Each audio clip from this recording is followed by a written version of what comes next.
Hey there, my name is Anthony Romano, and in this video I'm going to tell you about if it's okay to cheat on a ketogenic diet, and of the times that it is, how. So I'm going to answer a lot of common questions about cheating on keto and whether or not you should do it.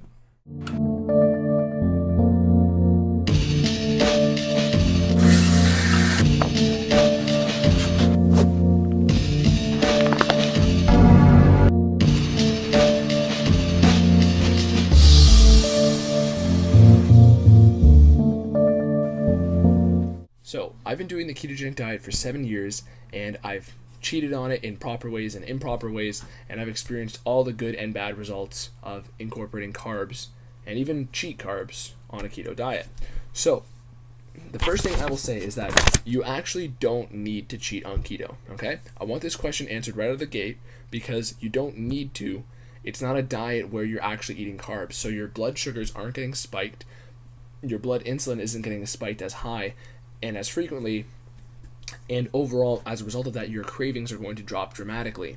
With a lot of depleting macro bodybuilder diets or fitness people diets on YouTube, you'll see that their carbs get very low towards the end of their preps. However, they don't actually bridge and cross the bridge of keto diet, and they'll have maybe 100, 150 grams of carbs a day max. This is actually where your cravings and cheat meal desires are highest, because you're spiking that blood sugar, and eventually it's going to drop, but still get those little teases, but you're not actually making the jump to keto. So you don't actually need to cheat on keto because of that, and you're not going to have the desire to. The number one sign that you can cheat on keto is that you don't have a craving to cheat. So if you find yourself in that position, you can cheat if you like. Now, when should you cheat? If you're somebody who's been doing keto for less than a month, do not cheat, okay? This is very, very important. So a lot of people think that they look at keto as if it's on a carb metabolism, but they don't know it. They look at keto and say, oh, I can't do that, but I can maybe do 3 days out of the week. I could do this cyclical ketogenic diet. I can do the 3-day cycles at most. Here's the thing. It's actually harder when you're incorporating carbs. People think they can skimp out and say, oh, I can do 100 carbs. It's not a linear thing. 100 carbs is not going to be easier than 50 carbs. It's actually going to be easier if you go lower carbs, below 50 carbs, because your body makes this metabolic shift and it switches your metabolism so that you aren't running on carbs and your body doesn't crave them. Okay? So the more you drop your carbs before going to keto territory is going to be way harder for you. This is why I have a video on avoiding the cyclical ketogenic diet, because it's not easier.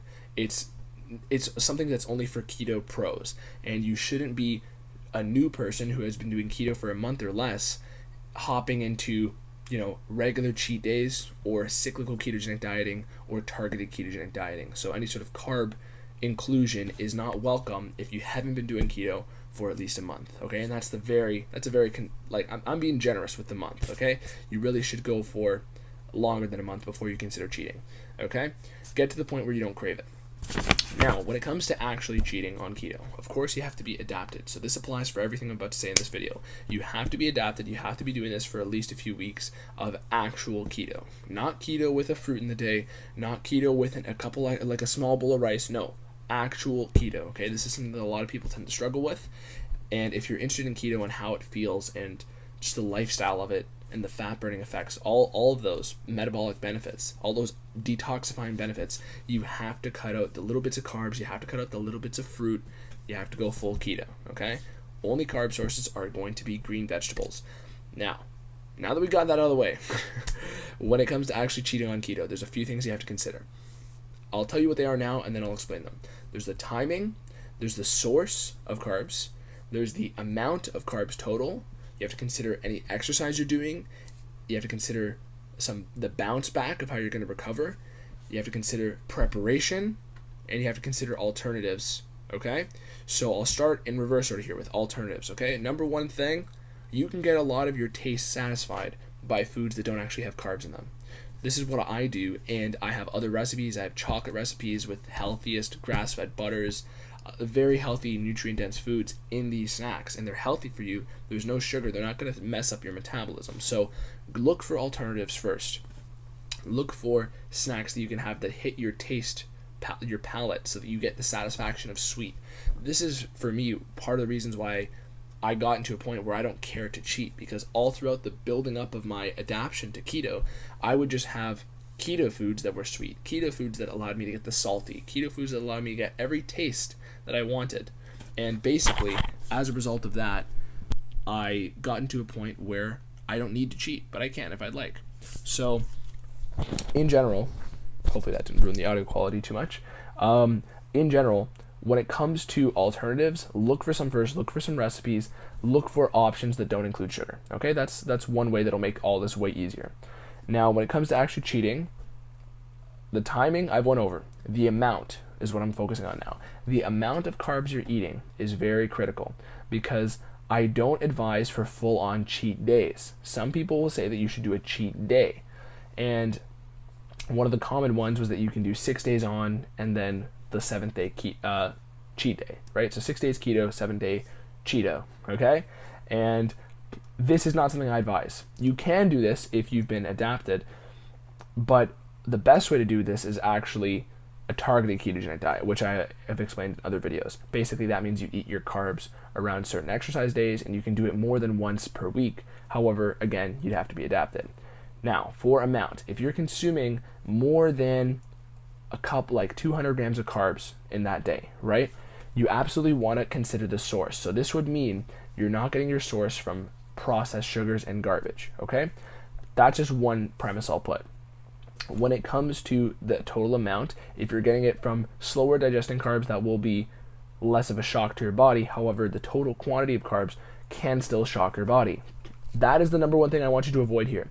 I want you to avoid having this shock to your body, because I've had, family events, family functions, Christmases, where I've had a lot of crap and junk food because it was Christmas, right? And I had felt terrible for the next 2-3 days. This is because I was doing keto for 7-8 months before that, okay? So really, you have to be careful about the total quantity, and you would be way better advised if you just do a cheat meal or two in the day. Have a couple slices of pizza on the day you're going to cheat. You know what I'm saying? Have the foods that you actually enjoy, and don't overdo it. Have a bowl of ice cream and then leave it at that, okay? Now, you would be better off with a cheat meal opposed to a cheat day. This will allow your body to recover better, and you can actually take more cheat meals throughout the week than you can cheat days throughout the month. So what I'm basically saying is you can do a couple of cheat meals in the week rather than one cheat day a month. You understand? So you can do that based on your bounce back and based on your exercise. So if you're exercising after consuming carbs, you can presumably use those carbs during the exercise, run through them, then hop back into ketosis. But again, this is only possible after you've been adapted. So you have to start off with nothing. Now, the source of carbs is very important, because if you're getting those carbs that you're going to use and then exercise and flush them out of your body, use them up, you can't get them from fructose.